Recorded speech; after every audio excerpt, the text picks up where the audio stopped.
During the Vietnam War, America wasn't just fighting one war, it was fighting two. One was televised, broadcast into living rooms every night, a brutal, chaotic conflict that sparked protests across the nation. But the other one was hidden. A war so secret that even members of Congress didn't know it was happening. This is the story of the secret war in Laos, a war that officially never happened, but had devastating consequences that linger to this day. In the early 1960s, the United States was consumed by a single mission, stopping the spread of communism in Southeast Asia. The domino theory was in full effect, and Laos, a small landlocked country nestled next to Vietnam, suddenly became a critical piece on the global chessboard. To the average American, Laos was a distant, unfamiliar name, but to the CIA, it was ground zero. Why? Because a vital artery for the North Vietnamese war effort ran directly through it: the Ho Chi Minh Trail.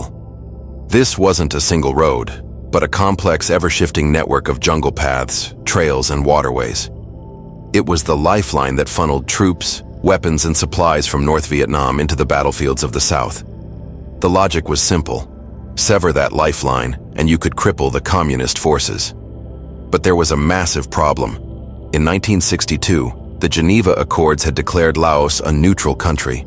This international agreement explicitly forbade foreign military forces from operating on its soil. So, the question for Washington became, how do you fight a war in a country where you are legally not allowed to fight a war?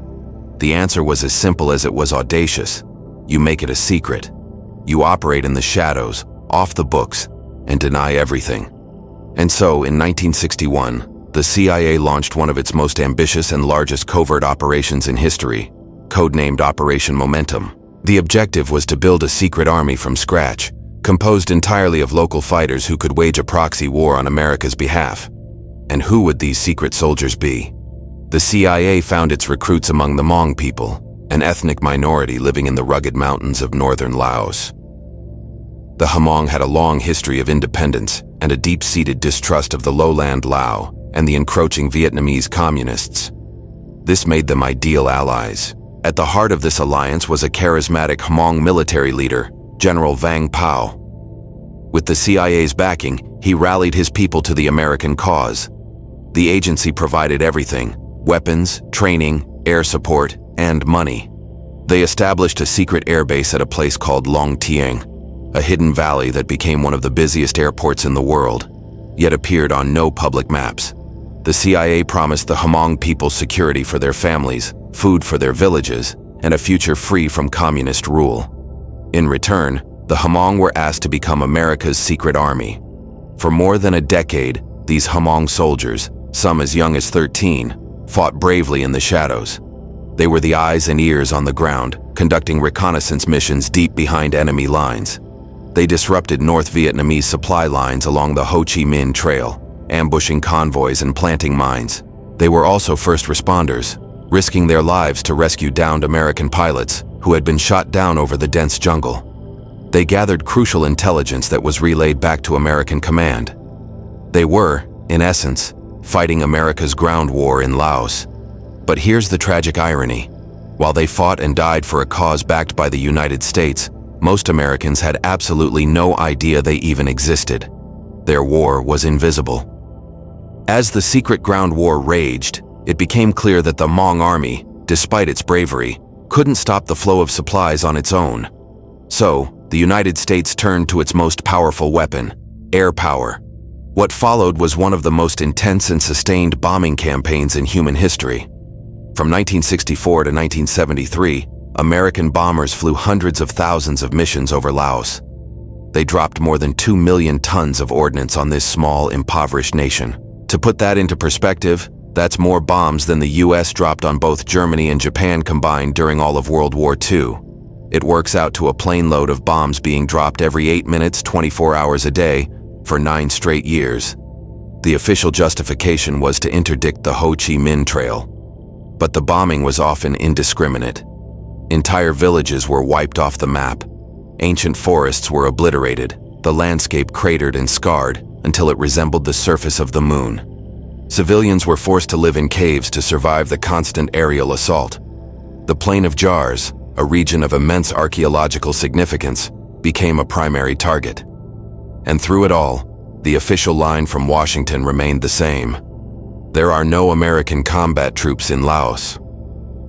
The world's most powerful nation was waging a full-scale war against one of the poorest, and no one was allowed to talk about it.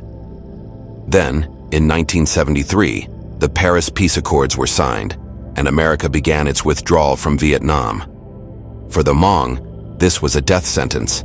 The CIA cut off its funding and support, effectively abandoning its secret army. With their American patrons gone, the Hmong were left to face the victorious Pathet Lao, the new communist government of Laos, who viewed them as traitors. General Vang Pao was evacuated, but tens of thousands of his soldiers and their families were left behind. A brutal campaign of retribution began. Many were hunted down, imprisoned, or killed. Thousands fled into the jungles trying to survive as fugitives in their own land. Others undertook perilous journeys to escape, crossing the Mekong River into refugee camps in Thailand. From there, many were eventually resettled in countries like the United States, France, and Australia, starting new lives far from the mountains they once called home. The war may have ended, but the killing didn't stop. America's legacy in Laos wasn't just political, it was physical, embedded in the very soil of the country. Of the 2 million tons of bombs dropped, a significant portion were cluster bombs. These large munitions would open in mid-air, scattering hundreds of smaller submunitions, or bombies, over a wide area. Up to 30% of these bombies failed to detonate on impact.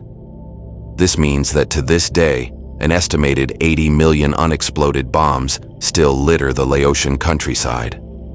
They lie hidden in rice paddies, forests, and villages. They are a constant, deadly threat. Farmers risk their lives every time they plow their fields. Children, mistaking the small, round bombies for toys, are often the victims. Decades after the last American plane flew home, the secret war continues to claim lives. The story of the secret war in Laos is a powerful reminder that history is not always what it seems. It's a story of geopolitical maneuvering, of promises made and broken, and of incredible human sacrifice that was deliberately kept hidden from the world. It shows that even a war that never happened can leave behind the deepest scars on a land and its people. The official documents might be silent, but the voices of the Hmong and the cratered landscapes of Laos tell a story that must not be forgotten. The shadows of history often hold the most important lessons. Thank you so much for watching. If you found this story eye-opening and believe it's one that more people should hear, please like this video and share it. And don't forget to subscribe and hit that notification bell for more hidden histories like this one.